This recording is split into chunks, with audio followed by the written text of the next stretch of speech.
I think people really need to waken up to what's going to happen. And the question is, how is it going to affect you personally? What are you going to do personally? How is it going to affect your family? I would just be very prepared for what's about to happen, especially as we get closer to the election. It's going to be like an asteroid hitting planet Earth. So the real purpose of this show is to prepare for it. The problem is most people are like deer in the headlight, right? They're just, no, it's going to come back. You know, Trump will save me, Biden will save me, Ocasio-Cortez will save me. But I think that we're heading into the biggest disaster I've ever seen. We all know at this point 55 million Americans lost their jobs. Reports just came back yesterday that the U.S. GDP dropped 32.9%. Let me say this one more time. U.S. GDP in second quarter lost 32.9%. That's like a company's revenue dropping 33%, which is scary, but it's a country, which is even scarier. If they don't bail this whole thing out, the trouble is, how big would that bailout have to be? How big would it have to be? There's a thing called CMBS, commercial mortgage-backed securities. They're like the loans on the office buildings and shopping centers and all that. They're broke. Can the Fed bail them out? Plus the pensions, plus mom and pop who lose their jobs. They could be 40, 50 years old, 3 kids, a mortgage. How big is this tsunami going to be? We've seen the market come back quite a bit. It's really because the Fed's been printing monopoly money, and the stock market's just betting on the Fed to continue to do so.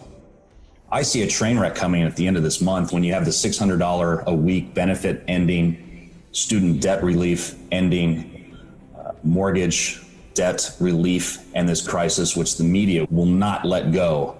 I see a collision course headed in the market very soon. So this false sense that your 401k balance has increased, I would just be very prepared for what's about to happen. What you're aware of, you can control, but what you're not aware of will control you. And the more you're aware of what's going on in the economy, pension, and the stock market, the more you can prepare for plan B. Let me give you an idea how long it takes to print $1 trillion. It takes less than a minute, 12 keystrokes.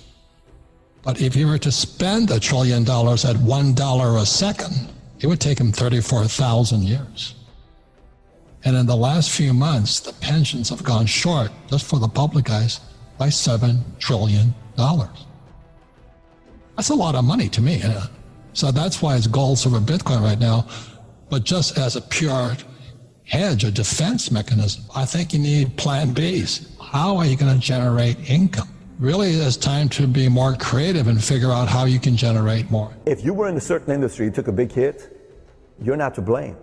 Because who the hell was under the impression we're going to be told to not go to, kids cannot go to school and shut down industries? You and I didn't know that.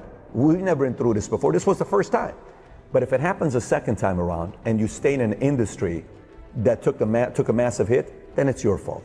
First time around, not your fault. Second time around, it is your fault. The industry that took the biggest hit, okay, June over June last year, unemployment June of 2020, unemployment of June of 2019. Leisure and hospitality's unemployment rate is 29%, is the highest in any industry. Then it's mining, oil and gas extraction is 17.8%, transportation and utilities 12.9%, then it's information 12%, wholesale, retail and trade 11.2%, construction 10.1%, manufacturing 9.1%, education and health services 8.6%, personal and business services 8.6%, then it's self-employed, unincorporated and unpaid family workers 8.1%, then government workers 7.3%, then agriculture 5.4%. You know what the lowest one is?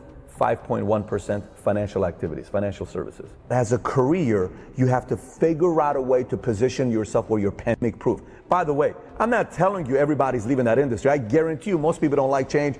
Most people like to stick to the same thing. Most people don't want to even see any kind of change, because as you get older, the hardest thing to do is change. You become this person that just kind of wants everything to be the same. You don't want that. But that's also a scary place to be. But if you look at these stats and you don't go study how they took big hits, why they took big hits, and how long it's going to take for them to recover, and you keep staying in that industry, and it happens to you again 5-10 years from now, you can't be upset at the government, you can't be upset at the economy, you can't be upset at a virus. The only person you can be upset about is your decision.